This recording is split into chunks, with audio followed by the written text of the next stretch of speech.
de retour à notre émission In Studio. Je suis Audrey Mac.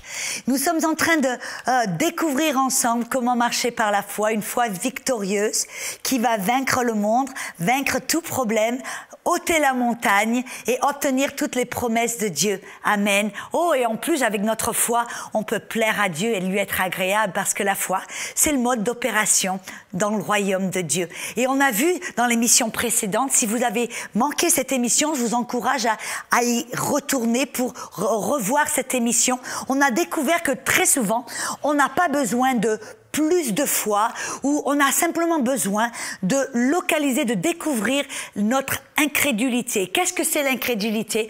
C'est une force négative qui va attaquer votre foi pour l'annuler, l'empêcher de produire des résultats et pour vous empêcher de marcher dans la victoire. On a vu par exemple dans l'émission précédente que les disciples qui voulaient chasser un démon, qui est un petit garçon qui est épileptique, ils n'ont pas pu, Jésus leur a dit à cause de votre incrédulité. Mais il leur a dit cette sorte d'incrédulité, amen. Et même, vous voyez, dans la Darby, il dit, cette sorte ne sort que par le jeûne et la prière.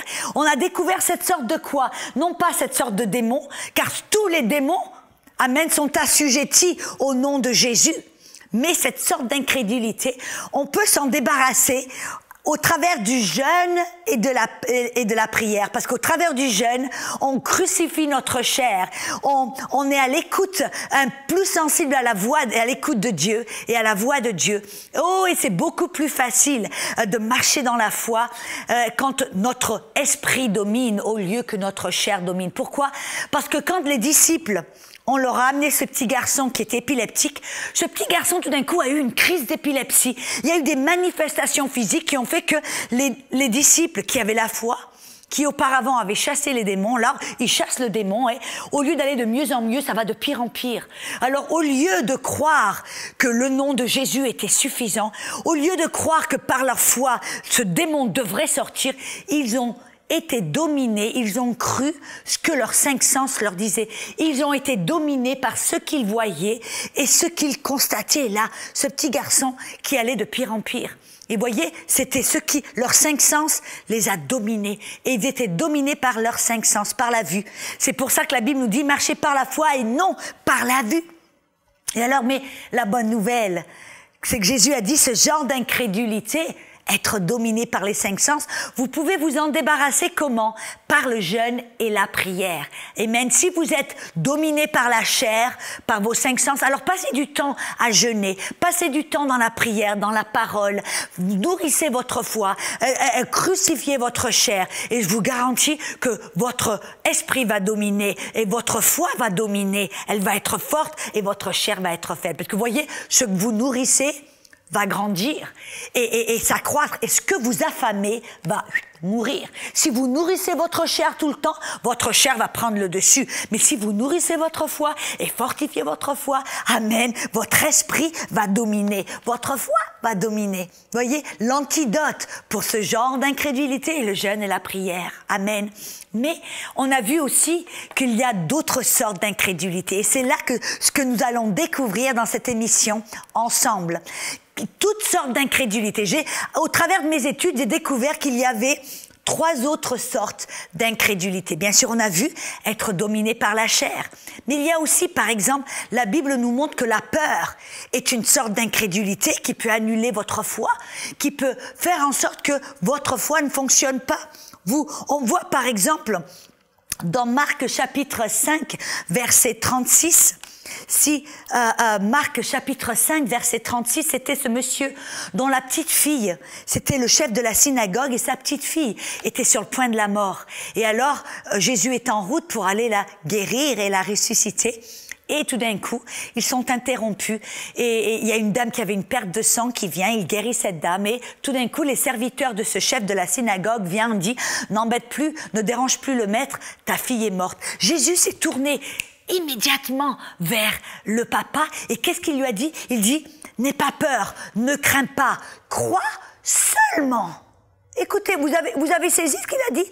N'aie pas peur, n'aie pas de peur, ne crains pas, crois seulement. En d'autres mots, Jésus là nous révèle que c'est possible d'avoir peur et de croire au même moment. C'est possible d'avoir la foi, de croire, mais tout d'un coup, cette peur qui est une sorte d'incrédulité qu'il va venir, et si vous êtes dominé par la peur, ça va annuler, ça va non seulement annuler, mais arrêter votre foi et l'empêcher de produire des résultats. C'est ce qui s'est passé, on a vu avec Pierre, quand il a marché sur l'eau. Il était, en fin de compte, si vous me permettez, il avait deux sortes d'incrédulité. Il a été dominé d'abord par ce qu'il voyait, les vagues, le vent, ce qu'il ressentait, et tout d'un coup, ça a produit de la peur en lui, et cette peur ce genre d'incrédulité a annulé sa foi, et il a commencé à couler.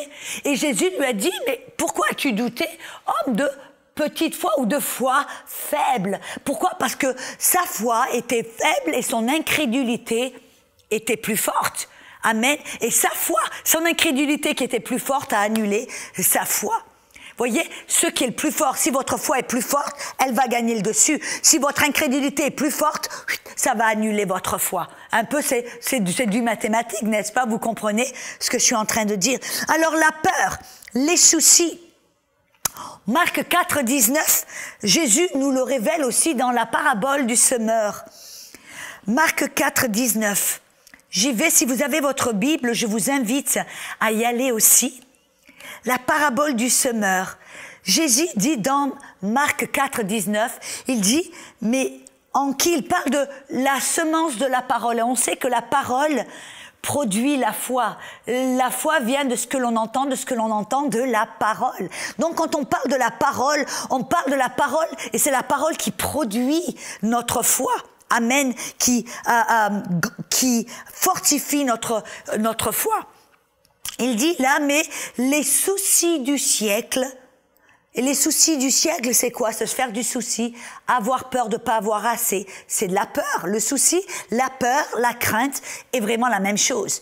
Et là, il nous dit que les soucis ou la peur du siècle, la séduction des richesses et l'invasion des autres convoitises étouffent la parole et la rendent infructueuse. Je vous dis en vérité que si la peur étouffe la parole, ça veut dire que la peur va étouffer votre foi et l'empêcher de produire des fruits, l'empêcher de produire la manifestation de votre prière. En fin de compte, la peur, la crainte, c'est une sorte d'incrédulité qui va annuler et arrêter votre foi. Et alors, je sais que très souvent, je vois des gens qui disent « Oui, je veux la guérison ». Par exemple, ils entendent qu'ils ont le cancer et tout d'un coup, ils sont bombardés par la peur. Ou Dieu leur dit d'arrêter leur boulot parce qu'ils veulent qu'ils aillent dans le ministère et qu'ils fassent pas de foi. Ou alors, ils savent que c'est la volonté de Dieu. Ils savent que Dieu, mais tout d'un coup, ils sont étouffés ou ils sont envahis par la peur. Alors, c'est une sorte d'incrédulité qui va étouffer la parole, étouffer votre foi, l'annuler, vous empêcher de marcher par la foi, de vous empêcher d'obtenir la victoire. Alors, comment se débarrasse-t-on de cette sorte d'incrédulité? Qu'est-ce qu'on fait contre l'incrédulité qui est la peur? Comment nous en débarrassons-nous?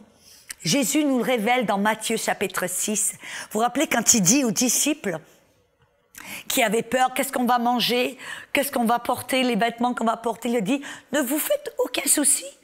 Ne vous faites... Eh bien, il l'a répété, en fin de compte, dans Matthieu 6, du verset 24 jusqu'à la fin il l'a répété, je crois, 4 ou 5 fois. Ne vous faites aucun souci. Ne vous souciez de rien. Ou en d'autres mots, n'ayez peur de rien. Et qu'est-ce qu'il leur a dit? Qu'est-ce qu'il leur a dit ensuite? Il a dit, regardez les moineaux.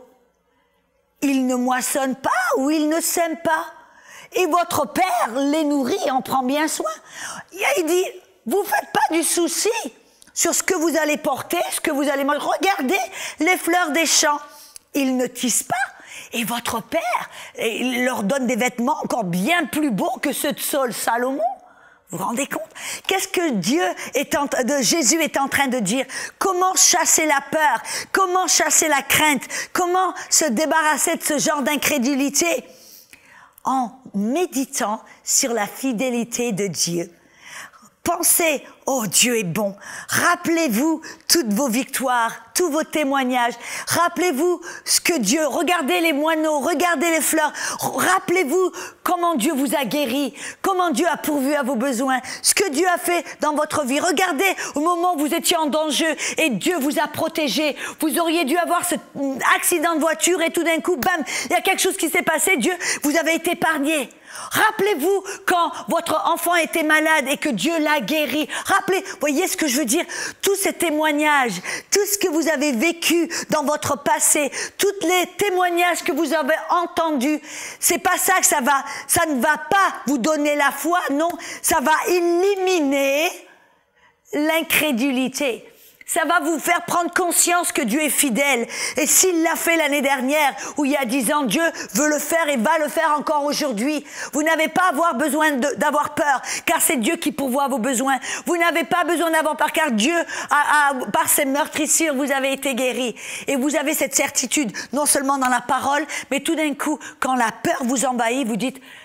J'ai pas besoin d'avoir peur parce que Dieu, regarde ce qu'il a fait. J'ai des témoignages. Vous vous rappelez quand les enfants d'Israël ont traversé la rivière du Jourdain, qu'est-ce que Dieu leur a dit de faire? De prendre ces pierres et de faire comme un mémorial, comme c'était pour se rappeler, comme un tas de pierres. Et les gens disent, mais ça sert à quoi ça? Jésus a dit, à chaque fois que vous allez passer à côté, vous allez vous rappeler de tous les miracles que Dieu a fait. C'était pour qu'ils se rappellent la fidélité de Dieu, la puissance de Dieu, la bonté de Dieu, le désir de les bénir, de leur donner la victoire. Amen. Et c'est ça des fois pour la raison pour laquelle on a un petit journal ou on a un petit bouquin où on écrit tous nos témoignages, nos victoires, ce que Dieu a fait, ce que Dieu a dit, comment il nous a aidés, voyez, tout ça, vous méditez sur tout ça. Non seulement sur la fidélité de Dieu dans la parole, mais la fidélité de Dieu dans votre vie ou la vie de personnes que vous connaissez. Et ça va chasser la peur. Dans Hébreux, chapitre 11, verset 11, on voit que à Sarah, quand Dieu lui a dit qu'elle allait concevoir un enfant, la Bible dit qu'elle a reçu de la force pour concevoir parce qu'elle a considéré Dieu fidèle. Comment est-ce qu'elle a considéré Dieu fidèle? Qu'a-t-elle fait d'une manière pratique? Vous savez qu'est-ce qu'elle a fait, Sarah? Elle s'est rappelée de tout ce que Dieu avait fait pour elle. Elle s'est rappelée, elle a pris du temps à se dire, oh, Sarah, tu te rappelles quand on t'avait mis dans le harem de Pharaon et de Elimelech, tu te rappelles comment Dieu est venu pour te protéger, comment il est intervenu d'une manière spectaculaire et surnaturelle pour te protéger. Tu te rappelles tu te rappelles quand on est sorti de notre patrie, comment Dieu a pourvu à tous nos besoins. Tu te rappelles ce que Dieu a fait quand il t'a protégé quand il a permis à Abraham de vaincre les gens de Sodome et Gomorrhe. Tu te rappelles comment? Bref, Sarah a pris du temps à méditer sur la fidélité de Dieu au travers de toutes ses aventures, toute son expérience, tout ce que Dieu avait déjà fait dans sa vie. Et ça, elle a reçu de la force, elle a été fortifiée et elle s'est débarrassée de toute crainte, de toute peur, de toute appréhension.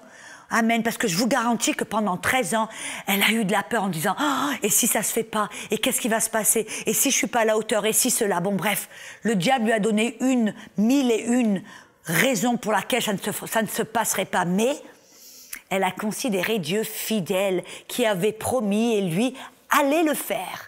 Amen. Donc on a vu là, on a découvert l'incrédulité qui est être dominée par les 5 sens, l'incrédulité de la peur. Il y a aussi l'incrédulité de l'amertume, l'offense. On voit par exemple dans Marc 4 verset 17, on voit que Jésus a dit que certaines personnes qui reçoivent la parole, ils n'ont pas de racine en eux-mêmes, ils manquent de persistance ou de persévérance, et dès que survient une tribulation ou une persécution à cause de la parole, ils y trouvent une occasion de chute. Et la parole occasion de chute, c'est la parole scandalone qui est aussi la parole pour offense. La parole scandalone qui est la parole offense ou scandalisée ou une occasion de chute. En d'autres mots, là, la parole nous dit que quand certains étaient persécutés, ils ont été offensés. Et à cause de l'offense, qu'est-ce qui s'est passé? La parole n'a pas pu produire de résultats dans leur vie. Elle n'a pas porté de fruits. La parole qui produit la foi, leur foi n'a pas produit de résultats, n'a pas produit de miracles, n'a pas produit les bénédictions de Dieu dans leur vie. On voit cet exemple, par exemple, dans Marc chapitre 6.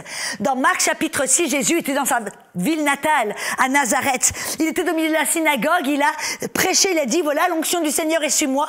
Il m'a appelé à prêcher l'évangile aux pauvres, à ouvrir les yeux des aveugles, à libérer les captifs, à rendre libres les opprimés. Bref, il déclarait qu'il était le Messie, qu'il était oint. Vous savez ce que les gens de sa ville l'ont regardé en disant, mais pour qui il se prend? Regarde, on le connaît, il est le fils de Joseph, ses sœurs sont avec nous, sa mère est avec nous, et il dit maintenant, je suis le Messie, je suis oint, je vais libérer, je vais guérir, mais pour qui il se prend? Et la Bible nous dit, dans Marc chapitre 6, versets 5 et 6, qu'ils étaient offensés avec Jésus. Ils ont été offensés avec Jésus, de ce qu'il disait. Et la Bible nous dit là que Jésus ne pouvait pas, écoutez-moi bien, ça ne dit pas que Jésus ne voulait pas, il dit que Jésus ne pouvait pas. Sa foi ne pouvait pas fonctionner parce qu'ils étaient offensés, c'était un genre d'incrédulité. La Bible nous dit que Jésus ne pouvait là faire aucun miracle à cause de leur incrédulité. Quel genre d'incrédulité? Ils étaient offensés. Ils ont refusé de croire en Jésus. Ils étaient offensés avec Jésus. Moi, je vois que l'offense est un genre d'incrédulité qui, très souvent, va faire en sorte que votre foi ne peut pas opérer et marcher et produire des résultats. C'est ça que la Bible nous dit que la foi opère par l'amour. Dans Galates, la Bible, dans Galates 7, nous dit que la foi opère par l'amour. Qu'est-ce que ça veut dire? Que si la foi opère par l'amour, la foi s'arrête par un manque d'amour ou par l'amertume ou un manque de pardon. Vous voyez, l'amour pardonne, l'amour aime son ennemi, l'amour pardonne. Et il croit le meilleur. Mais quand vous ne pardonnez pas, vous n'êtes pas dans l'amour. Et si vous n'êtes pas dans l'amour, votre foi ne peut pas opérer, ne peut pas fonctionner. Donc, en d'autres mots, l'offense est un genre d'incrédulité, une force négative qui va aller contre votre foi pour l'annuler et l'empêcher de produire des résultats. Alléluia. Et alors, quel est l'antidote pour ce genre d'incrédulité? Quel est l'antidote? Bien sûr, c'est simple, n'est-ce pas? Le pardon. Pardonner. C'est quand on choisit de pardonner, on se débarrasse de ce genre d'incrédulité qui empêche notre foi de fonctionner. Par exemple, c'est pour ça, si vous regardez dans Marc, chapitre 23, où Jésus dit, parle à la montagne, verset 24, il dit, quand tu pries, tu dois croire que tu reçois. Mais vous savez ce que le verset 25 dit? Si tu as quoi que ce soit contre quiconque, pardonne, afin que ton Père puisse te pardonner. Pourquoi? Parce que si on refuse de pardonner, qu'est-ce qui va se passer? Notre cœur va nous condamner et on ne peut pas recevoir ce que Dieu nous a déjà donné. Voyez, et ce n'est pas Dieu qui a les bras croisés en disant « je refuse de te guérir, je refuse de te bénir parce que tu pardonnes pas ». Non, non, non. Le fait, c'est qu'on a découvert que Dieu nous a déjà tout donné. Il nous a bénis avec toutes les bénédictions spirituelles. Il nous a donné la guérison en Jésus-Christ. Il nous a donné la bénédiction, la prospérité, la sagesse, le Saint-Esprit. Bref, la sainteté, la justice et tout ce dont nous avons besoin. Ça nous a déjà été donné en Jésus-Christ. C'est une chose qui a été accomplie il y a 2000 ans. Mais aujourd'hui, vous et moi, nous aurons du mal à le recevoir. Nous aurons du mal par la foi à le recevoir. Nous aurons du mal à nous l'approprier si notre cœur nous condamne. Voyez, quand vous vous approchez pour recevoir, votre cœur va dire « il n'y a aucune assurance parce que vous avez de l'amertume. Vous refusez de pardonner, il n'y a pas d'amour, il y a de l'amertume et votre cœur aura aucune assurance afin de pouvoir recevoir. » Et donc, l'antidote, bien sûr, c'est le pardon. Vous savez, je me rappelle, j'étais en Colombie et j'ai prêché un message qui s'appelle « N'agissez pas comme un singe ». Je pense que vous pouvez le trouver sur le site internet enseigne-moi.com. N'agissez pas comme un singe. Et j'ai expliqué en fin de compte que l'offense va nous empêcher de recevoir les bénédictions de Dieu, de marcher en paix et en joie. Elle va détruire notre témoignage qui devrait être un témoignage d'amour. Mais là, j'ai enseigné en fin de compte le danger de l'offense, que quand on est dans l'offense, non seulement on ne reçoit pas les promesses de Dieu, mais cette offense va être comme du poison qui va nous détruire de l'intérieur. Et ça va nous détruire. Il y avait une dame là, qui en fin de compte était dans la salle. Elle était venue, elle était invitée par une des croyantes de l'église. Et elle était venue, je l'avais remarqué parce qu'elle était venue en vraiment traînant les pieds, elle était dans la douleur, elle avait de l'arthrite du haut de sa tête jusqu'en bas de ses pieds. Ses doigts, ses chevilles, tous ses doigts de pied et ses doigts étaient recroquevillés. Vous voyez ce que je veux dire? L'arthrite, elle était dans la douleur. Oh, son visage, on pouvait voir qu'elle était dans la douleur. Et elle rentrait dans l'église comme ça et elle s'est assise. Et bien sûr, ce soir-là, Dieu m'avait inspiré d'enseigner ce message, n'agissez pas comme un singe, et c'est qui était au sujet du pardon, le danger de l'offense et la puissance du pardon. Et alors, toute seule là, tout d'un coup, elle s'était aperçue qu'elle avait, au cours des années, elle avait prié pour recevoir la guérison. On lui avait imposé les mains, elle avait prié, elle avait fait tout ce qu'elle savait qu'elle pouvait faire pour recevoir, et elle ne pouvait pas. Elle n'était pas guérie. Et là, toute seule sur sa chaise, elle s'est aperçue tout d'un coup qu'elle avait gardé de l'amertume contre son mari, car il l'avait abandonnée quand elle était toute jeune mariée, avec des enfants de bas âge. Elle avait été tellement meurtrie, blessée, tellement... elle avait eu... Son cœur avait été brisé et elle avait refusé au cours des années de pardonner son mari parce qu'elle a dit « Vous ne savez pas ce qu'il m'a fait, je ne pourrai jamais lui pardonner. » Et voilà, assise dans la salle, sans que personne ne lui dise quoi que ce soit. Vous voyez, le Saint-Esprit lui a montré, lui a dit, tu dois pardonner ton mari. Alors, toute seule, assise sur sa chaise, elle a fait cette décision. C'est une décision qu'on doit prendre.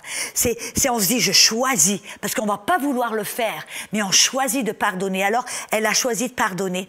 Et vous savez que sans personne ne prie pour elle, elle a senti la puissance du Saint-Esprit qui est tombée sur elle. Elle a senti comme une chaleur qui lui rentrait dedans et tout d'un coup, elle s'est aperçue qu'elle était complètement guérie. Et alors, bien sûr, à la fin du culte, elle est venue en courant de l'avant et non seulement a-t-elle été guérie, mais elle a reçu le Saint-Esprit. Elle a commencé à parler en langue. Voyez un petit peu, c'était pas Dieu qui retenait la guérison. C'était pas Dieu qui ne voulait pas la guérir ou la bénir avec le Saint-Esprit. C'était elle. Elle n'avait pas d'assurance. Sa foi ne pouvait pas fonctionner parce qu'elle avait cette incrédulité, cette offense, cette amertume qui empêchait sa foi de fonctionner. Même si elle avait la foi, elle savait que Dieu voulait la guérir, mais elle ne pouvait pas recevoir. Sa foi ne pouvait pas fonctionner. Alors on voit là que l'antidote, c'est le pardon, marcher en amour. Et bien sûr, il y a une dernière sorte d'incrédulité. C'est ce que j'appellerais les traditions des hommes qui vont contre la parole de Dieu, les mauvais enseignements qui peuvent en fin de compte. Et la parole dit que ça annule la parole de Dieu. Écoutez bien, dans Marc chapitre 7, versets 7 à 9, c'est Jésus qui parle. Il accusait les pharisiens. Il dit, vous enseignez comme doctrine. Et une doctrine, c'est quoi? C'est un commandement de Dieu. Il dit, vous enseignez comme doctrine les commandements des hommes. Et vous rejetez les commandements de Dieu afin que vous puissiez garder vos traditions. Dans le verset 13, qu'est-ce qu'il dit là? Il dit, et vous annulez ainsi la parole de Dieu. Et rappelez-vous ce que produit la parole de Dieu. La parole de Dieu produit la foi, n'est-ce pas? Et on pourrait dire que vous annulez ainsi la parole de Dieu, ou vous annulez votre foi par votre tradition que vous avez établie. La Darby dit, vous annulez la parole de Dieu par votre tradition que vous avez transmise les uns aux autres de génération en génération. Voyez, ces traditions, Jésus nous a révélé que c'est une sorte d'incrédulité, ça va être une force négative. Si vous permettez cette tradition de rester dans vos pensées, dans votre cœur, ça va être une force négative qui va empêcher votre foi de fonctionner. ça va vous empêcher de recevoir la guérison. Ça va vous empêcher de marcher dans la victoire. Pourquoi? Parce qu'à chaque fois que vous allez vous approcher vers Dieu, même si par exemple dans le cadre de la guérison, vous allez peut-être entendre un message sur la guérison qui vous dit que c'est la volonté de Dieu de vous guérir. Alors vous allez vous approcher en disant je viens pour recevoir la guérison, et tout d'un coup vous avez cette petite cette doctrine qui vous a été enseignée dans l'église de votre père ou de votre grand-père ou dans votre église, qui dit tu sais, Paul, on lui a envoyé une écharpe pour l'empêcher d'être orgueilleux, et Dieu, c'est Dieu qui lui a envoyé. Il a demandé à Dieu de lui enlever cette écharpe et Dieu a refusé, et cette écharpe c'était une maladie pour l'humilier. Et voyez, cet enseignement qui, je vous le garantis, je vous le déclare, est une fausse doctrine. Ça a été des versets qui ont été mal interprétés, qui ont été faussement interprétés et faussement enseignés. C'est devenu une tradition, une doctrine de l'homme. Et Jésus a dit ça annule la parole, ça annule votre foi, et ça va vous empêcher de recevoir la guérison. Et moi, je me rappelle, j'étais en Inde et j'enseignais dans un collège biblique.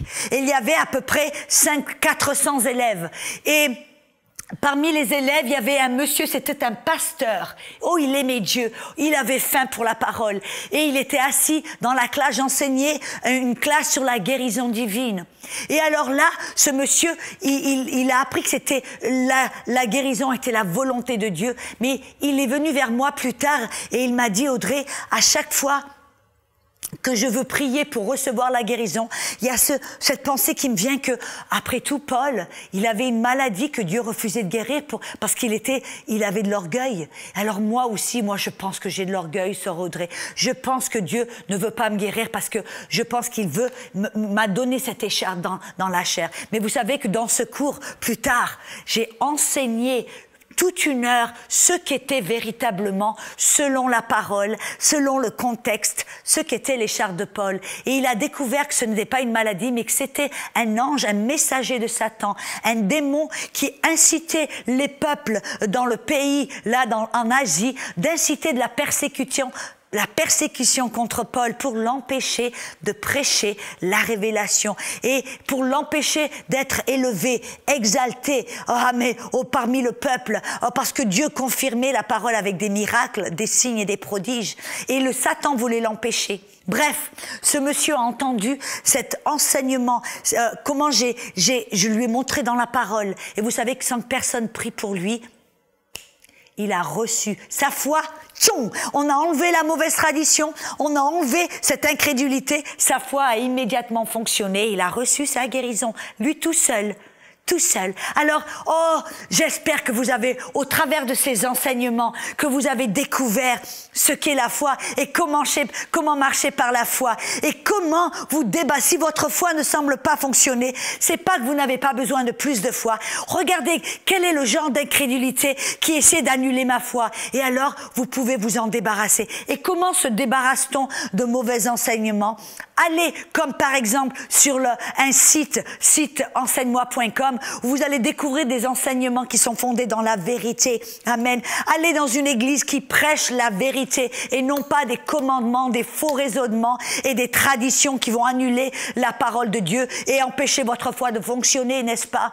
Alors je veux vous encourager à écouter ce message et retourner pour méditer sur la parole, que la foi nous a été donnée pour marcher dans la victoire. Et ces épreuves, ces problèmes, vous pouvez les vaincre, car c'est la foi qui va triompher du monde.